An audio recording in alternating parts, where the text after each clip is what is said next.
ఆంధ్ర తెలంగాణలో తక్కువ ఫీజులతో high quality results ఇస్తున్న ఏకైక సంస్థ తిరుమల్ ఐఏఎస్ ఇన్స్టిట్యూట్. ప్రముఖ ప్రవచనకారుడు గరికపాటి నరసింహారావు గురించి ప్రత్యేకంగా చెప్పాల్సిన పనే లేదు. నిజ జీవిత సత్యాలపై ఆయన వేసే చలోక్తులు ప్రతి ఒక్కరికి కనెక్ట్ అవుతూ ఉంటాయి. నవ్విస్తూనే పంచులు విసరటం, ఆ పంచుల్లోంచి ఫైనల్ గా నీతి వాక్యాలు తీయటం ఆయన నైజం. అలాంటి గరికపాటిపై ఆయన మొదటి భార్య కామేశ్వరి సంచలన వ్యాఖ్యలు చేశారు. గరికపాటి తనను ఎంతో మోసం చేశారని, 25 ఏళ్ల పాటు పిల్లల కోసం మౌనంగా ఉన్నానని చెప్పుకొచ్చారు. తన వైవాహిక జీవితంలో ఎన్నో ఇబ్బందులు ఎదుర్కొన్నారని, తనతో బలవంతంగా ఆస్తి విడాకుల పేపర్లపై సంతకం పెట్టించుకున్న దుర్మార్గుడు గరికపాటి అని ఆరోపించారు. తనపై తన కొడుకులతోనే క్రిమినల్ కేసు పెట్టించిన గరికపాటి భాగోతం బయటపెట్టేందుకే ఈ వీడియో రిలీజ్ చేస్తున్నారని ఆమె చెప్పుకొచ్చారు. ప్రస్తుతం ఈ వీడియో సోషల్ మీడియాలో వైరల్ గా మారింది. 65 సంవత్సరాలుగా ఆ నీచుడు నాకు తెలుసు. పక్క ఇళ్ళవాళ్ళు అందరం కలిసి ఊళ్ళో పిల్లలు ఆడుకునేవాళ్ళం. అందరం కలిసి కెనడీ హై స్కూల్ కాశీపాడు అనే చోట చదువుకున్నాం.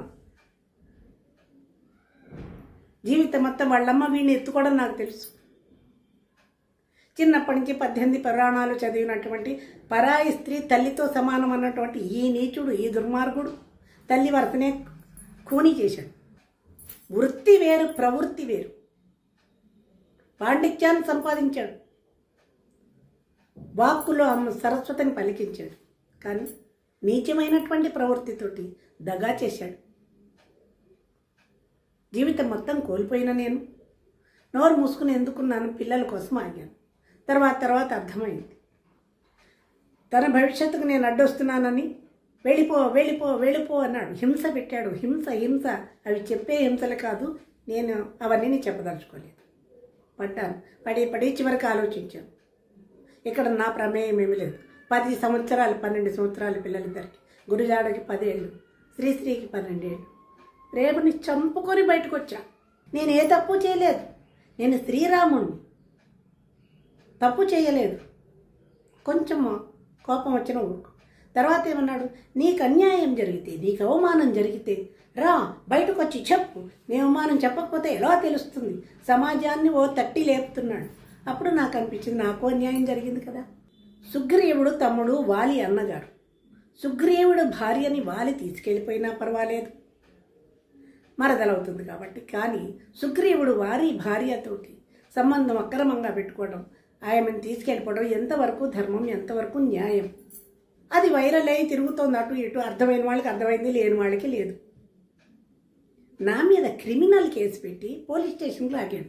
నా కన్న కొడుకు చేత గురజాడను కళ్ళల్లో పెట్టుకుని పెంచుకున్నాను. పిచ్చి వెధవని ఎంత ప్రేమగా పెంచుకున్నాను. వాడు అన్నీ మర్చిపోయాడు. తండ్రి రక్తం కదా.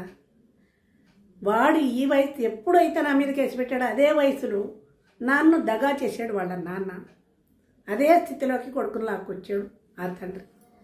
పిల్లల భవిష్యత్తు చూసి వాళ్ళని మంచిగా తీర్చిదిద్దవలసినటువంటి ఒక టీచర్ వన్స్ అపాన్ ఏ టైం కొడుకు చేత క్రిమినల్ కేసు కన్నతల మీద పెట్టిస్తాడండి.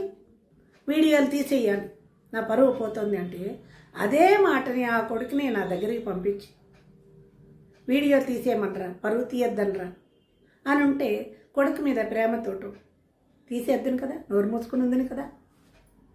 మనిషికి పుట్టినప్పటి నుంచి అహంకారం. మీ గురువుగారికి చాలా అహంకారం. కుటుంబంలో అందరికీ అహంకారం.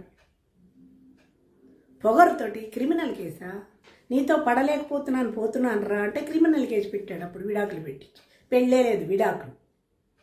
ఇప్పుడు మళ్ళీ గతంలో ఆ రాముడితోటి నేను ఉన్న రోజుల్లో నాకు చెప్పకుండా 1 డేలో విడాకులు ఇప్పించినటువంటి దుష్ట నీచ నికృష్ట మానవుడు నీ గురువు. పచ్చటి సంసారం, సుఖంగా బతుకుతున్నాను.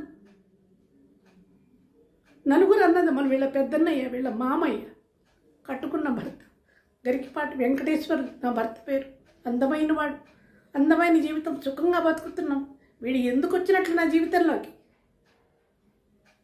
వాడు అంత అసమర్థుడయ్యాడు నా భర్త. నలుగురు కూర్చుని అత్తవారి తరపు వాళ్ళు కాగితాల మీద సంతకాలు పెట్టించి నీకు విడాకులైపోయాయి అంటాడా వీడు? అందరికంటే చిన్నవాడు. వాళ్ళందరి నోరు ఏమని మూయించాడు నా ప్రమేయం లేకుండా? మా నాన్న కాళ్ళు కడిగి కన్యాదానం చేశాడే. పుట్టింటి వాళ్ళకి పోని మీ అమ్మాయి సరిగా లేదనో విడాకులు కోరుతుందని ఆయనకి ఇన్ఫర్మేషన్ ఇవ్వాలి కదా. మా నాన్నకి చెప్పలేదు, అన్నదమ్ములకి చెప్పలేదు, పుట్టింటి వాళ్ళకి చెప్పకుండా ఒక విజయవాడలో ఒక రూమ్లో కూర్చోబెట్టి పెట్టు అని బలవంతంగా సంతకాలు పెట్టించి తర్వాత ఇదిగో నీకు విడాకులు అయిపోయి కాగితాలు ఇవిగోని చూపిస్తాడా ఈ నీచుడు. పచ్చని సంసారం కూల్చి ఆ రోజు నేను పెట్టిన శాపాలే ఇవాళ వీడియోలు.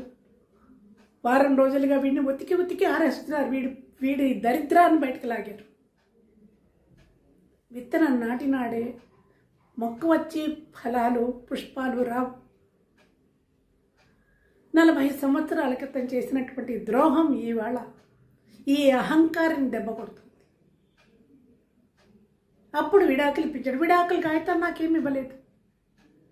పోనీ విడాకులు చేసుకుంటే వాళ్ళకున్న ఆస్తుల భరణం స్త్రీకి ఇస్తారు, అది తెలియదు. వెర్రిదాన్ని నేను. తర్వాత నీతో పడట్లేదు వెళ్ళిపోతున్నానంటే క్రిమినల్ కేసు పెట్టాడు. లాయర్ దగ్గర 3 లక్షలు అడిగాను. 3 లక్షలు పెట్టి ఫోర్జరీ చేసి లాగేశాడు.